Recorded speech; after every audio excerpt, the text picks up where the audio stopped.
네, 우리 이제 계속해서 대환란 공부하고 있습니다. 네.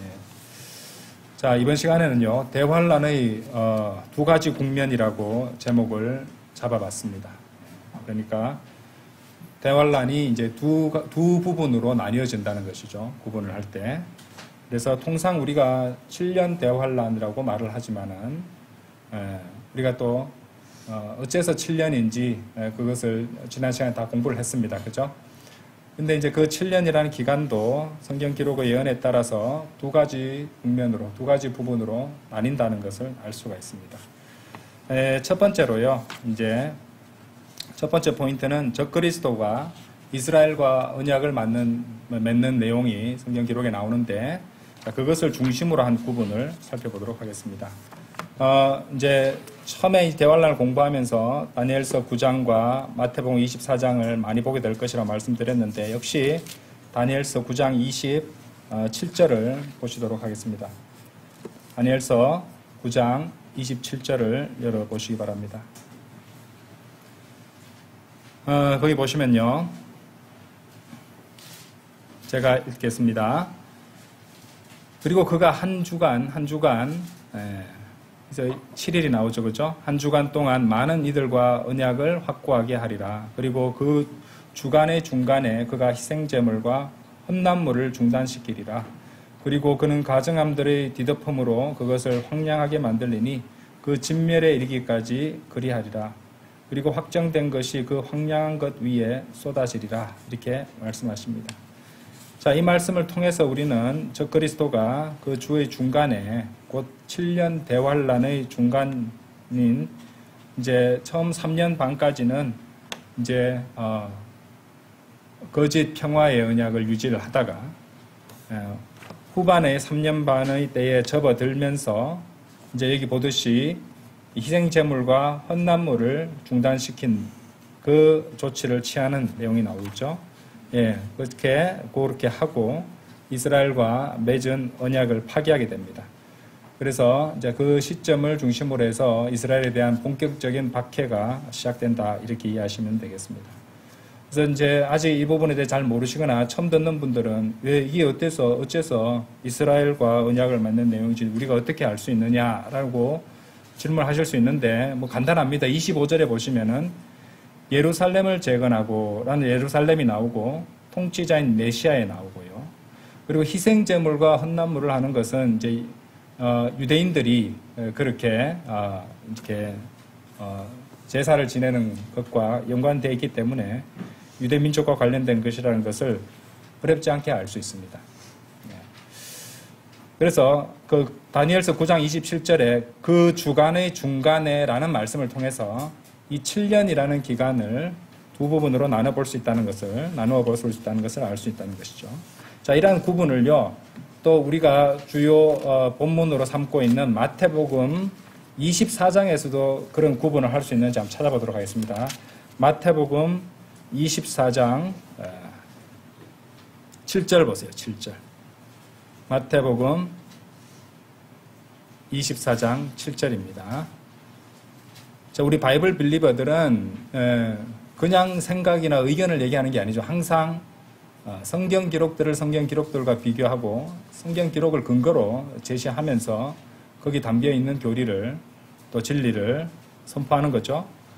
마태복음 24장 7절에 보시면은 이는 민족이 민족을 대적하여 일어날 것이요 왕국을 대적하여 일어날 것이기 때문이라.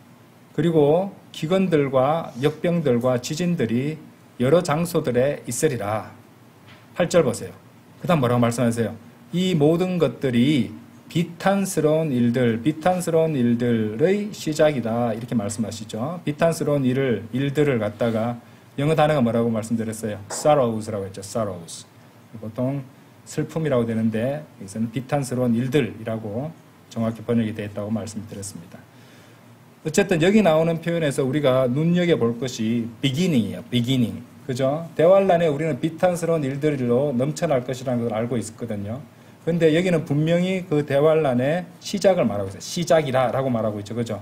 그런 비탄스러운 일들의 시작이다라고 말씀을 하고 있습니다. 근데 이제 계속 이어서 보시면은 마태복음 24장 9절에 보면은요, 9절에 그때라고 하죠, 그죠? 근데 그 9절에 그때라고 돼 있는 그 단어를 보시면은 then 일어나거든요. 9절에 또 then 나오고요. 10절에 뭐라고 나옵니까? and then이 나오죠, 그죠? 예, 그래서 우리 말로는 편의상 그때, 그리하면 그때 이렇게 번역이 되어 있는데, 이제 이것은 동시에 then이 어떤 뜻이냐면은 그러고 나서 and then 시간적 순서대로 나열할 때 많이 쓰는 표현이거든요. 그래서 그러고 나서 그때 이런 느낌입니다. 그래서 그 그때는 그러고 나서 그때라는 시간적인 흐름을 보여주는 말씀들이에요. 이 말씀이 굉장히 중요합니다. 16절에도 뭐가 나왔어요? 계속 반복되는 말.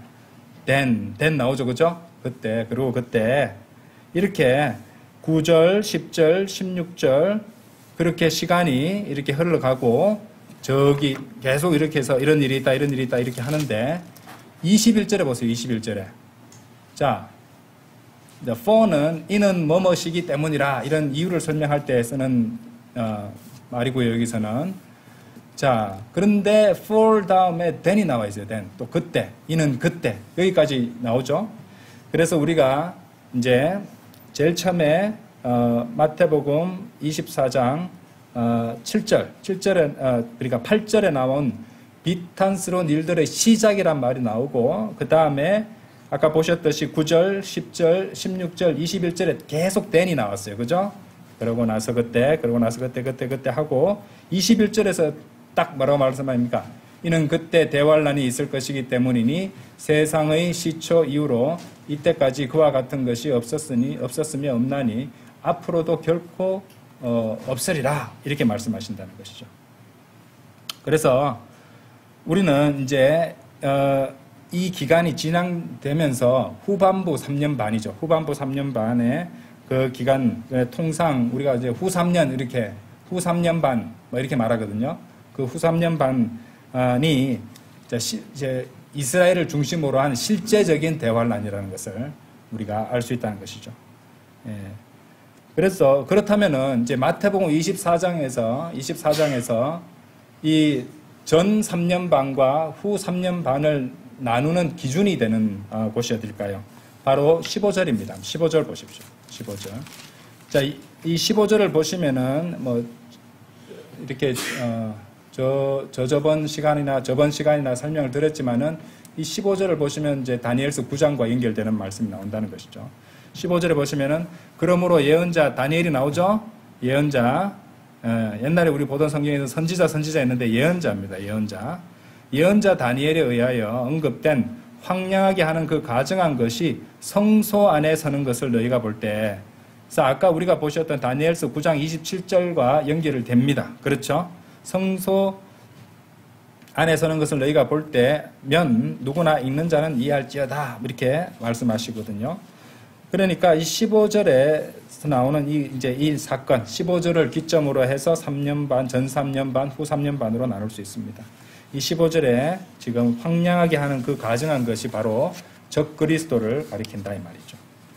그래서 그 15절에 나오듯이 황량하게 하는 그 가증한 것은 이 7년간 맺어진 그 언약의 한 중간에 적 그리스도가 이스라엘과의 언약을 파기할 때 나타나는 것입니다. 그래서 이스라엘 입장에서 봤을 때는 전 3년 반은 평화롭게 지나가다가 후 3년 반은 대단한 곤경과 박해가 일어나게 된다는 것을 알 수 있죠. 그래서 우리는 이제 대환란을 이런 성경 기록들을 통해서 두 가지 국면들로 나눠볼 수 있다는 것입니다. 앞에서 살펴보셨듯이 다니엘서 9장과 마태복음 24장을 통해서 우리는 그 점을 성경적으로 증명할 수 있다는 것이죠. 예. 자, 그런데 이 대환란은 이렇게 이제 정리하자면 이렇습니다. 다시 정리를 간단히 할게요. 두 가지 국면, 두 가지 단계, 두 가지 부분이 있는데, 이제 비탄스러운 일들의 시작, 아까 마태복음 24장 8절이었죠. 이 시작으로부터 3년 반이 지나면 마태복음 24장 15절에 황량하게 하는 그 가증한 것이 등장하고, 그 다음 이스라엘의 박해가 이제 이어지는 3년 반이, 나머지 3년 반이 나온다는 것이죠. 그리고 그것이 이제 그런 어떻게 전 3년 반과 후 3년 반을 갖다가 구분-짓는, 나누는 기점이 되는 것이 바로 자신을 하나님이라고 주장하는 적 그리스도가 성전에 앉게 되는 마태복음 24장 15절의 사건이라는 것입니다. 이때 적그리스도는요, 대환란의 7년 기간의 중간에 희생제물과 헌납물을 중단시킨다는 것이죠. 그래서 아까 보셨던 다니엘서 9장 27절에 그 주간의 중간에 그가 희생제물과 헌납물을 중단시키리라 이렇게 말씀하시거든요. 그 점이 그것을 잘 보여주고 있습니다. 이 적그리스도가 희생제물과 헌납물을 중단시키는 내용이요. 자, 다른 곳에도 나옵니다. 다니엘서 8장 한번 열어보세요. 다니엘서 8장.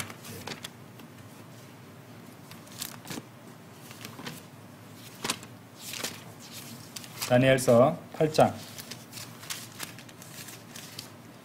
11절 12절 보겠습니다.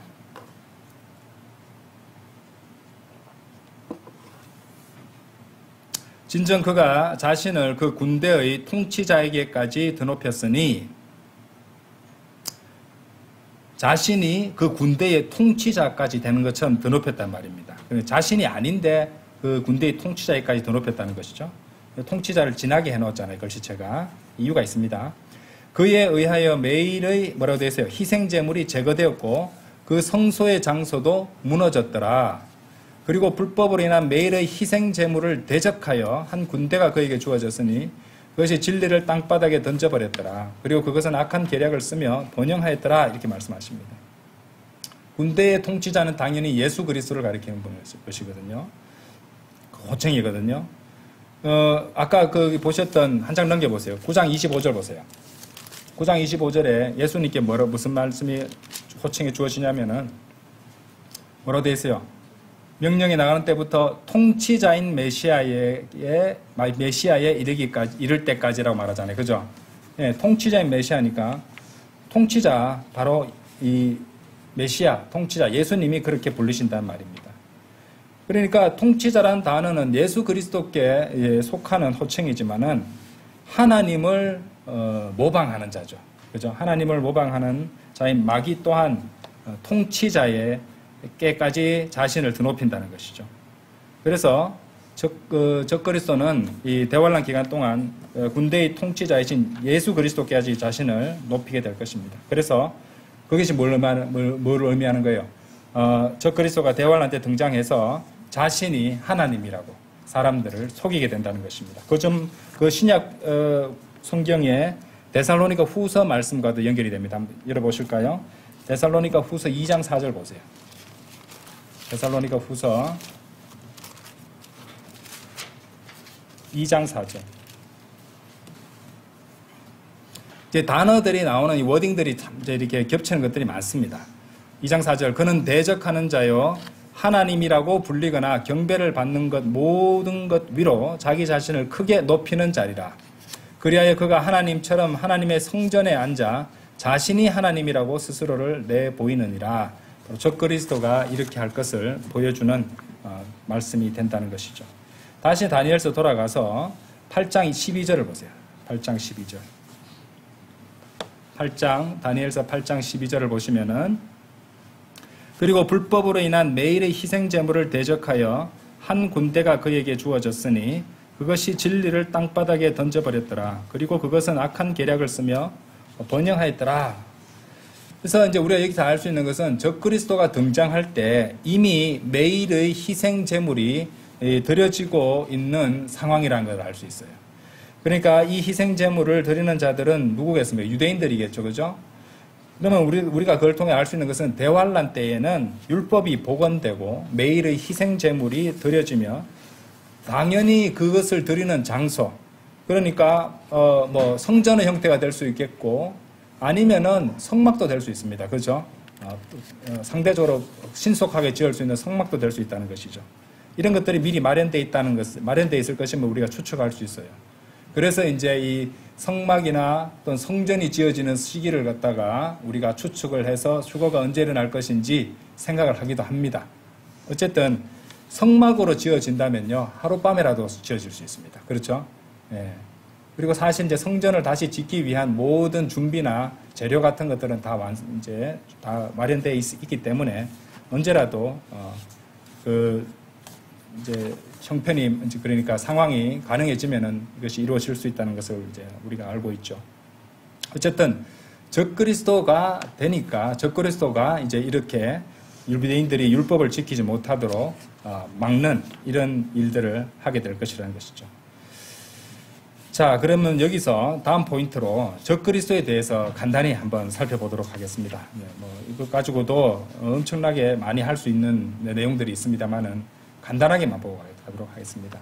성경에 보면요, 이 적그리스도의 예표들로 등장하는 성경 기록 속 인물들이 있어요. 총 18명입니다. 카인, 림롯, 파라오, 발락, 시스라, 아비멜렉, 압살롬, 사울, 골리앗, 솔로몬. 놀랍죠? 솔로몬도 그랬어요. 그죠? 솔로몬도 적그리스도의 예표가 되는 인물입니다. 아합, 여로보암, 솔로몬 동시에 예수 그리스도의 예표가 되죠. 그죠? 여로보암, 나발, 아시리아 왕 센나케립. 우리 보통 이전 성경에 사네립이라고 되어 있었는데 아시리아 왕 센나케립과 이제 바빌론 왕이죠. 네부카드네자르 왕이고 하만, 헤롯, 유다 이스카리옷. 이렇게 해서 적그리스도의 예표가 되는 인물이 18명입니다. 근데 이 숫자 18을요. 분석해 보면 6, 3, 18이거든요. 그죠? 6과 6을 더하면은 18이 됩니다. 계시록 13장 18절에 보시면은 여기에 지혜가 있느니라 명철이 있는 자는 그 짐승의 숫자를 세어볼지어다. 그것이 한 사람의 숫자이며 그의 숫자는 666이기 때문이라. 짐승의 숫자 666을 다 더하면은 18이 된다는 것이죠. 예. 우연이겠죠? 그죠? 예. 우연같이 보이지만은요. 하나님께서는 주의 깊게 이런 것들을, 역사들을 움직여 가신다는 것을 생각할 때 놀랍습니다. 자, 그 예표가 된 인물 중에서 림롯과 파라오와 골리앗 등은요, 이 함족 출신이에요. 그래서 이 함족이 가지고 있는 역사적 또 상징적 의미를 고려할 때 함족은 육신적이고 또 반역적이고 인본주의적인 성격을 띠고 있다 이렇게 말할 수 있어요. 그리고 이제 그런 함족의 검은색과 또 적그리스도가 서로 연결되는 것을 알 수 있는데, 자, 그 구절이 잘못 나와 있는데 계시록 13장 12절이 아니고 계시록 13장 2절 한번 열어보세요. 13이 또 반역의 수잖아요. 그죠? 네. 계시록 13장에 이제 이 막 짐승이 올라오는데 2절에 보세요. 13장 2절. 그리고 내가 본 그 짐승은 표범 같았으며 그의 발들은 곰의 발들 같았고 그의 입은 사자의 입 같았더라. 그리고 그 용이 사탄이죠. 그에게 자신의 권능을, 자신의 자리와 막대한 권위를, 권능과 자신의 자리와 막대한 권위를 주었더라 라고 되어 있습니다. 이 표범이죠. 표범. 그래서 이 표범이라는 동물을 잘 보면은 배는 하얀색이고 털은 노란색이고 점은 검정색입니다. 인종이 다 포함되어 있죠. 그죠? 예.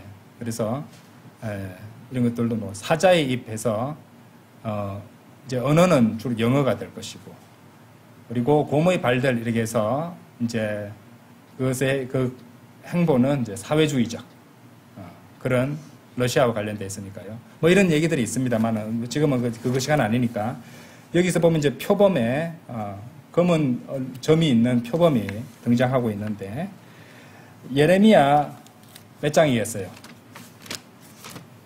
우연하게도 13장입니다. 그죠? 우연이겠죠? 예. 우연일 거예요. 예레미야서 13장 23절 보세요.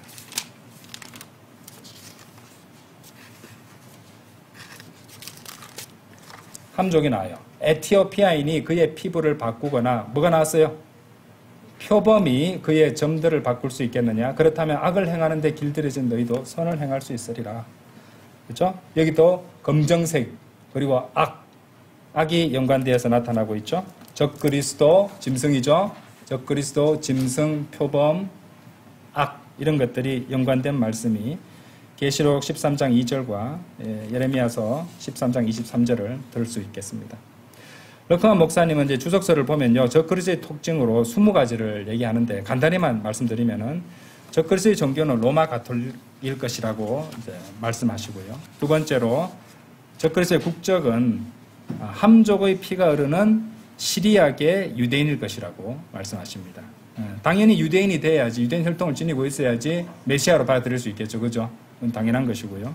왜 시리아계냐? 이것은 다니엘서 7장 8절에 이 작은 뿔에 대한 예언이 나와요. 그것을 갖다가 이제 분석하면 가능해집니다. 세 번째로, 적그리스도의 전통과 적그리스도의 성경은 북아프리카 알렉산드리아에서 유래한다는 거죠. 그제 지금 현재 변개된 성경들이 거기에 속하겠죠. 네 번째로 적그리스도는 자신이 그리스도다. 기름 부음을 받은 자, 메시아라고 주장할 것이고요. 적그리스도는 죄의 사람으로 로마의 바티칸에 3년 반 이 교황으로서 그렇게 있을 것이라 이 말입니다. 그래서 자 데살로니가 후서 2장 3절 한번 잠시 한번 열어보세요. 데살로니가 후서 2장 3절에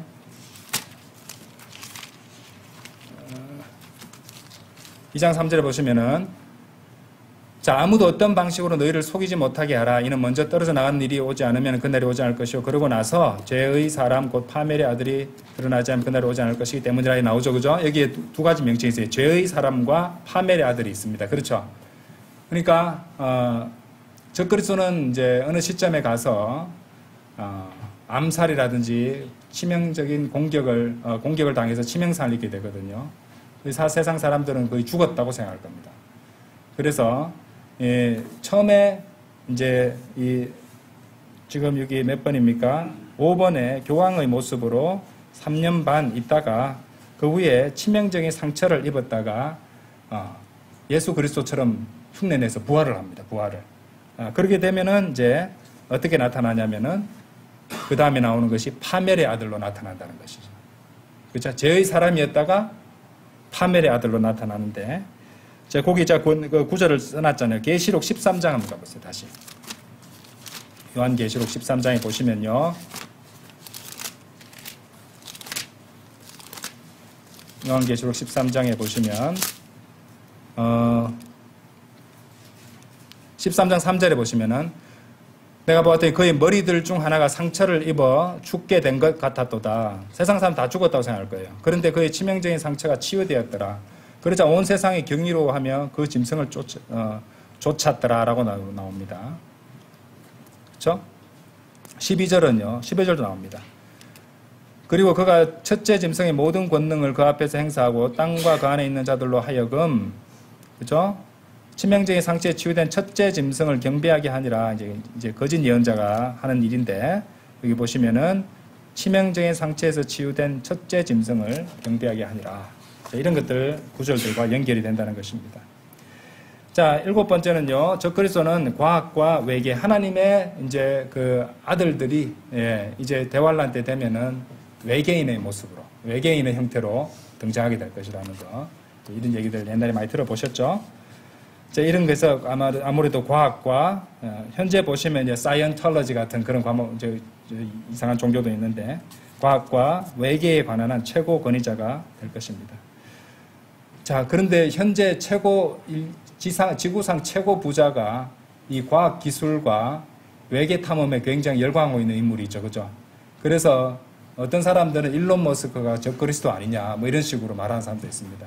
아니 그냥 작은 적그리스도들 중에 한 명이라고 볼 수 있습니다.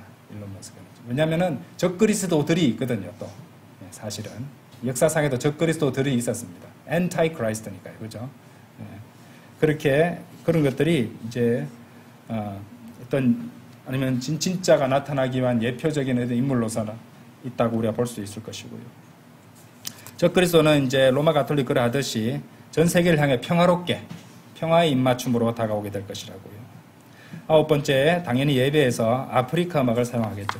현재 이제 경배와 찬양이라는 이름으로 이제 드럼을 이용해서 그렇게 하는 것들은 다 아프리카 북이 다 들어가 있잖아요.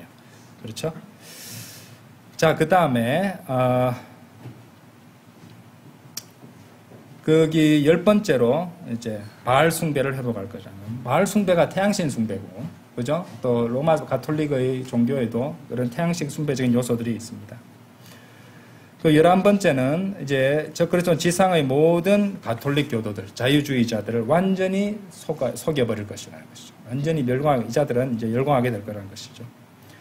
그리고 우리가 성경 기록을 공부하면 알 수 있는 것이 아까 보셨던 6이라는 숫자 그리고 13이라는 숫자와 밀접하게 연관이 되어 있고 이런 것들을 통해서 적그리스도에서 우리가 알 수 있는 것들을 드러내고 있습니다. 성경 기록을 통해서 볼 수 있죠. 또 공교롭게도 적그리스도는 고양이와도 아주 밀접한 관계가 있어요. 요즘 고양이를 좋아하는 사람 많잖아요. 그죠?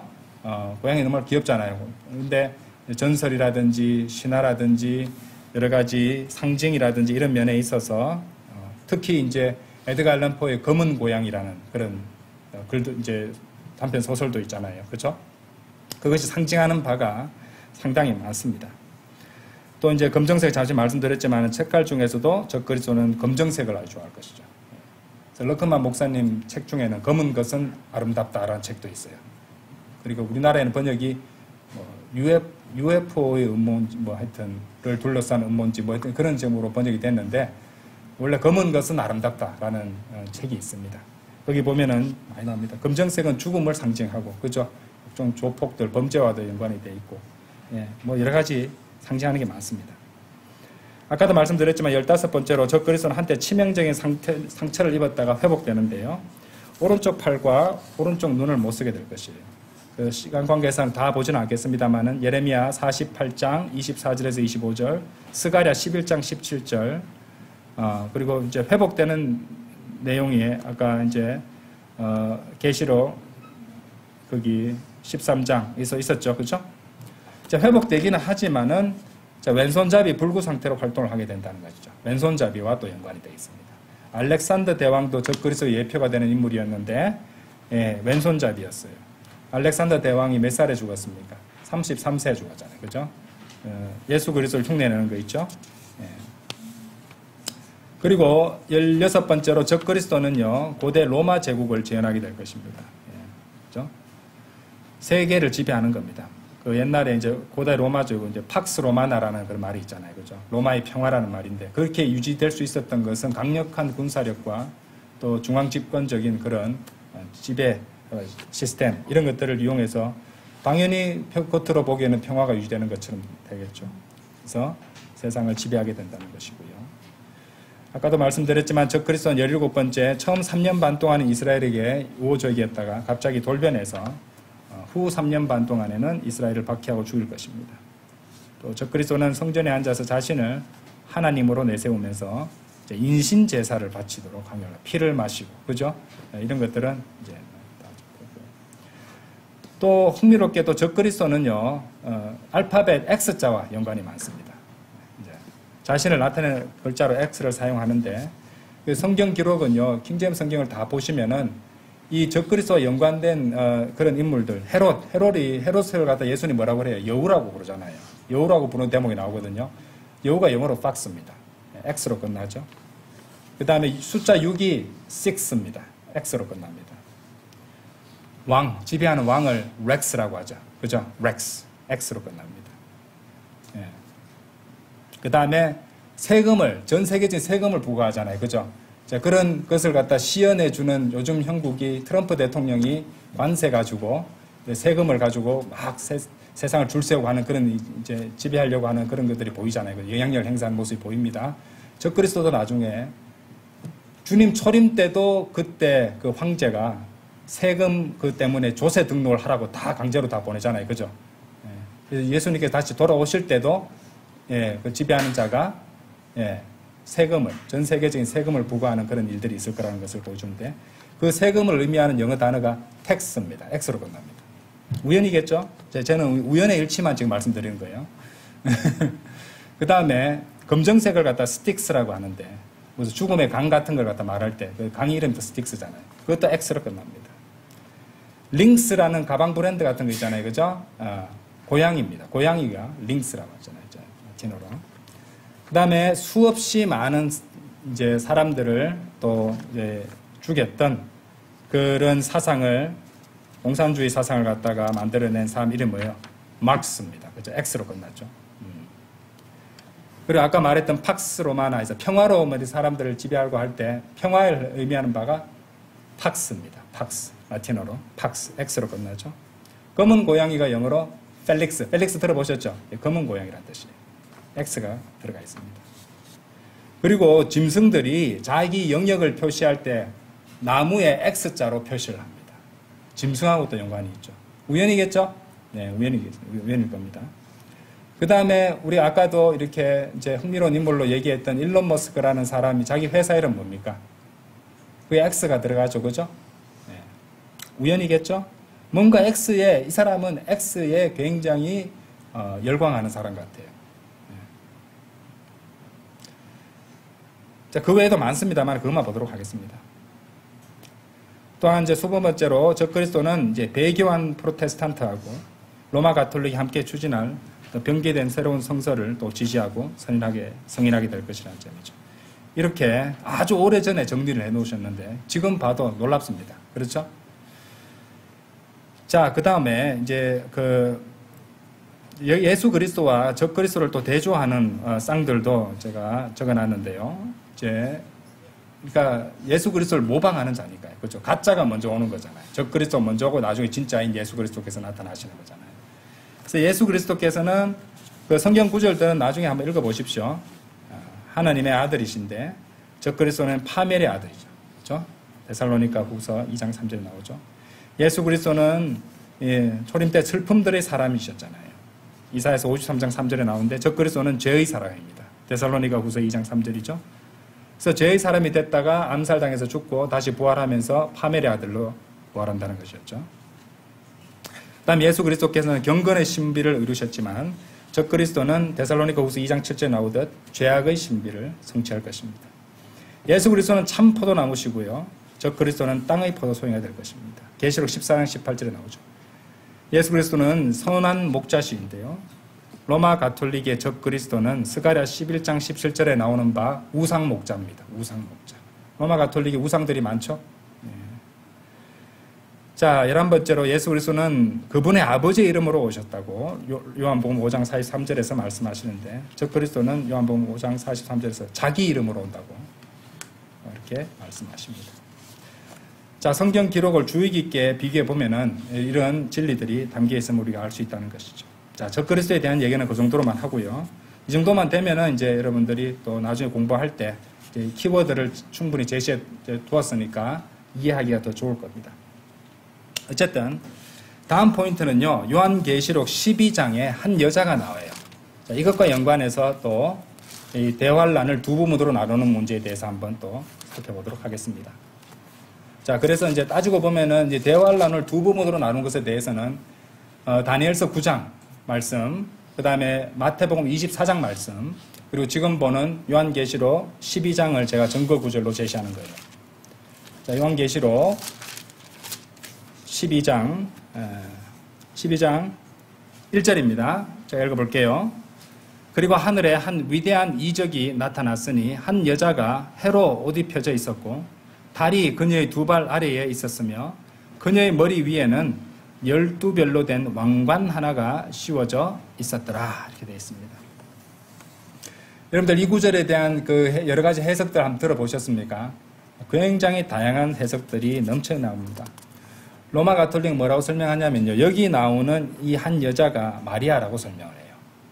실제로 그 성화라고 하는 로마 가톨릭 그림들을 보면은 그렇게 그려놨습니다. 마리아를. 예. 그렇게 뭐 마리아 동상 같은 것도 만들었겠죠. 그리고 이제 여기 나오는 한 남자애는 예수 그리스도라고 가르치는데 개신교에서는 이제 통상 여기 나오는 한 여자가 교회라고 또 가르쳐요. 교회라고 가르칩니다.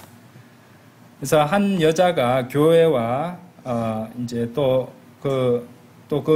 개신교의 또 어떤 무리들은요, 이 한 여자가 교회뿐만 아니라 교회와 이스라엘을 다 포함한 것이다. 뭉뚱그려서 전부 다 하나님의 백성을 의미한다. 이렇게 설명을 하기도 합니다. 예. 그러니까 일반적으로 이제 그렇게 이스라엘과 신약교회를 포함한 공동체라고 이렇게 주장을 하면서 이제 전부 다 완전히 이렇게 다 영적으로 다 풀이를 하려고 합니다. 그죠? 이를테면은 그녀가 여기서 출산하는 과정은 이제 예수 그리스도의 탄생을 의미하는데 그러되면은 이제 교회와 이스라엘이 이제 예수 그리스도를 낳는다는 말이 되어버리잖아요. 그죠?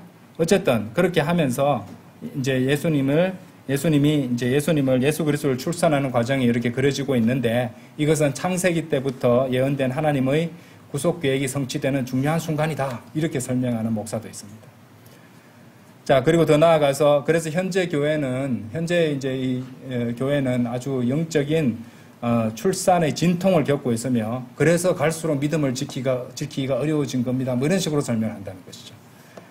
예, 뭐 잘못된 설명부터 일단은 제가 다 열거를 드렸는데 아주 그럴듯한 무슨 우화 같이 그럴듯한 설명들입니다. 자의적인 설명에 지나지 않죠. 그러니까 이제부터는 성경 기록과 성경 기록을 비교하면서 성경 기록이 증거하시는 바대로 성경 기록이 이제 성경을 가르쳐주는 선생님이 되어서 우리에게 보여주시는 바를 우리가 살펴보도록 하겠습니다. 자, 이 요한계시록 12장 1절과 짝이 되는 말씀은 창세기 37장입니다. 한번 가보시죠. 창세기 37장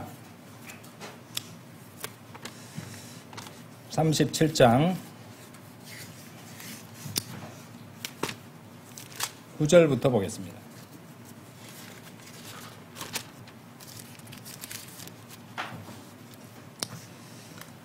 37장 9절. 이후에 요셉은 여전히 또 다른 꿈을 꾸어 그것을 자기 형제들에게 알리고 말하기를 보소서 내가 꿈을 더 꾸었나이다. 그런즉 보소서 해와 달과 11개의 별들이 나에게 경의를 표하였나이다. 그래서 해와 달과 11개의 별들이 나오고 나가 나오죠. 나는 요셉입니다. 그렇죠? 예. 그래서 10절에 이렇게 나와요. 그러면서 그가 그것을 자기 아버지와 자기 형제들에게 알렸는데 그의 아버지가 그를 꾸짖어 그에게 말하기를 네가 꾼 이 꿈이 무엇이냐? 나와 너의 어머니와 너의 형제들이 정녕 너에게 와서 우리 몸을 땅에 숙여 절하겠느냐 하였더라. 나중에 이제 실제로 거기 뒤에 보면은 그런 일이 나오긴 생깁니다만은 단순히 거기에 그치는 것이 아니라 실제로 요한계시록 12장 1절을 이제 해석하고 이해할 수 있는 단서를 제시해주는 대목이라고 하겠습니다. 그러니까 단도직입적으로 말해서 새와 달과 12별이 나오는 것은 무슨 별자리 설명을 해주는 것이 아니고요. 여기서는 단도직입적으로 말해서 신약교회와는 상관이 없습니다. 지금 요한계시록 12장 1절은요. 신약교회와는 하등의 상관도 없고 바로 이스라엘 민족 그 자체를 가리킨다는 것을 우리가 알아야 됩니다. 이제 우리가 거기 창세기 39장 이제 9절 10절 읽어보셨지만은 이제 차이는 있어요. 요한계시록 12장에는 12별이 나왔잖아요. 그죠? 근데 창세기 37장에는 9절 10절에는 11개의 별이 나온단 말입니다. 그런데 요셉이 그 형제들 중에 한 명인 나로 등장했잖아요. 그럼 그 요셉도 마찬가지로 별입니다. 따지고 보면은. 그렇죠? 그렇기 때문에 전혀 문제가 될 게 없습니다. 그리고 해와 달은요, 요셉과 요셉의 아내를 말한다. 이렇게 알 수가 있겠죠. 그렇죠? 그래서 정확히 우리가 해와 달 12별은 이스라엘의 전체, 이스라엘 모든 지파를 가리킨다는 것이죠. 10절이 그 증거예요. 창세기 37장 10절. 그 성경기로 그대로 해석하잖아요. 그래서 나와 너희 어머니와 너희 형제들이 정녕 너에게 와서 우리의 몸을 땅에 숙여 절하겠느냐. 그렇죠? 이스라엘의 모든 집합체를 가리킨다는 것을 우리가 알 수 있습니다. 자, 다시 요한계시록 돌아가셔서 요한계시록 12장 7절 한번 보세요. 요한계시록 12장 1절에 우리가 보셨잖아요. 7절 봐요. 7절. 그리고 하늘에 전쟁이 있었더라. 미카엘과 그의 천사들이 그 용을 대적하여 싸웠고 그 다음 보세요. 예. 참 17절 죄송합니다. 읽어보니 좀 이상해가지고 17절이에요. 이에 그 용이 그녀에게 경노하였고 잘 보세요. 그녀의 씨 가운데 아까 그 한 여자 나오는데 그녀의 씨가 나오고 있죠. 그녀의 씨 가운데 남은 자들과 전쟁을 벌이려고 갔으니 그들은 하나님의 명령들을 지키고 예수 그리스도의 증언을 지닌 자들이라. 하나님의 명령들은 율법을 말하는 거예요. 여기서는. 그러니까 율법을 지킨 사람들이 누구예요? 유대인들입니다. 유대인들.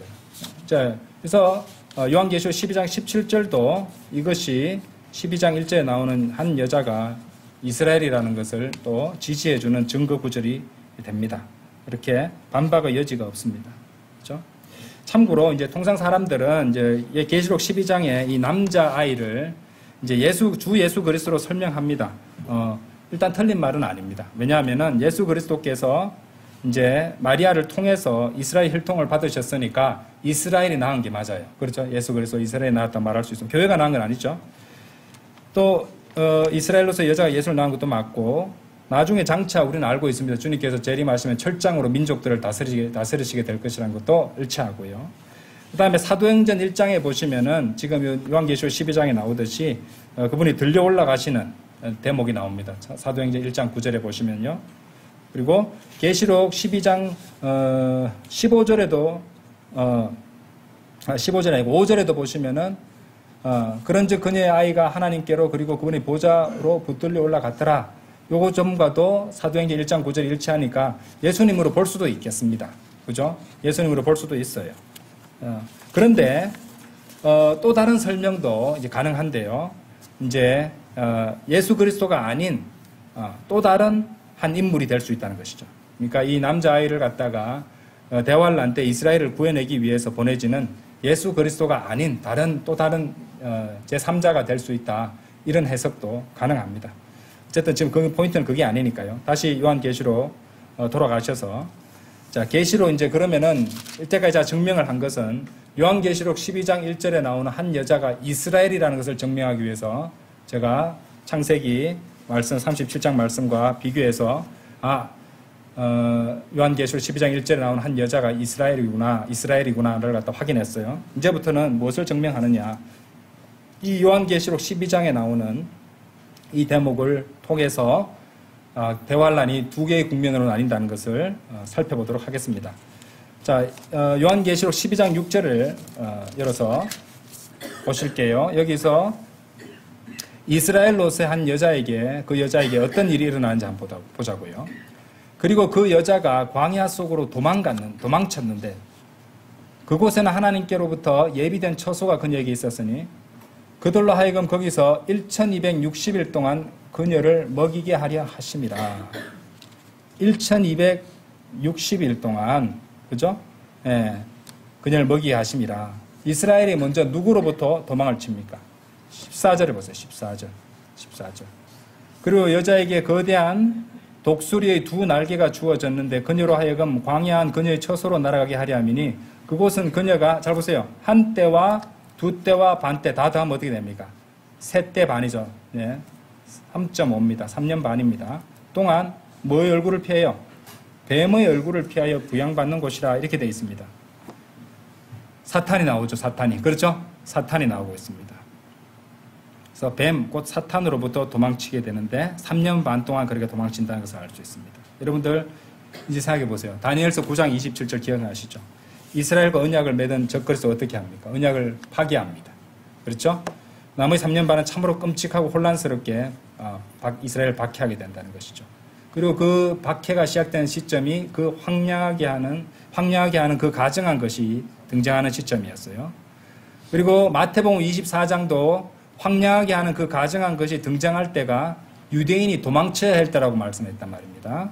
따라서 이 모든 것들이 이제 다니엘서 9장, 마태복음 24장, 요한계시록 12장이 다 완벽하게 일치하고 맞아 들어간다는 것을 우리가 알 수 있다는 것이죠. 자, 이 구절들을 보시면 이스라엘이 또 이스라엘로서 여자가 박해로부터 도망치고 있다는 것을 알 수 있습니다.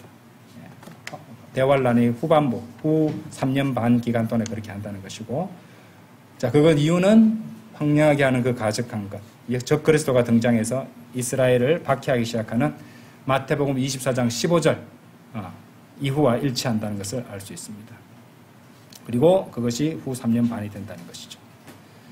마태복음 24장 다시 한번 보실까요? 우리가 이제 요한계시록 12장 보셨으니까 마태복음 24장, 자, 요한계시록에 손을 하나 끼워 놓으시고요. 마태복음 24장 15, 16절.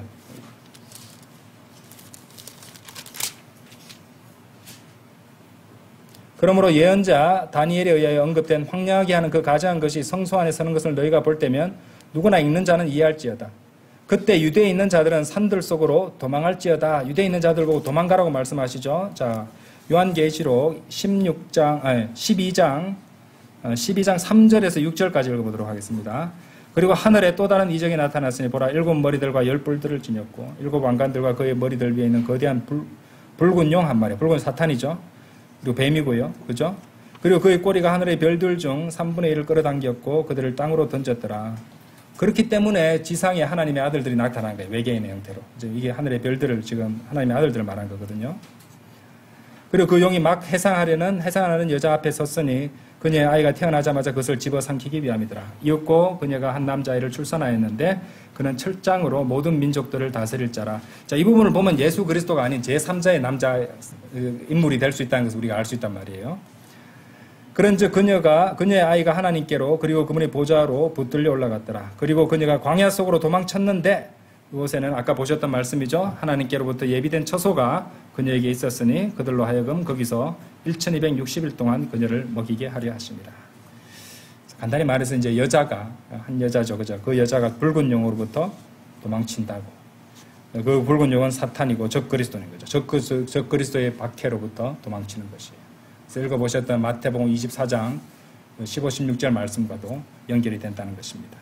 그래서 성경 기록들과 서로 비교함으로써 다니엘서 9장, 마태복음 24장, 그리고 요한계시록 12장을 통해서 이 요한계시록에 나오는 12장 말씀을 통해서 대환란이 두 부분으로 나눠진다는 것을 이번 시간에 증명을 해보았습니다. 그래서 이미 많이 들어보셨을 것이에요. 전 3년, 후 3년 반, 전 3년 반, 후 3년 반.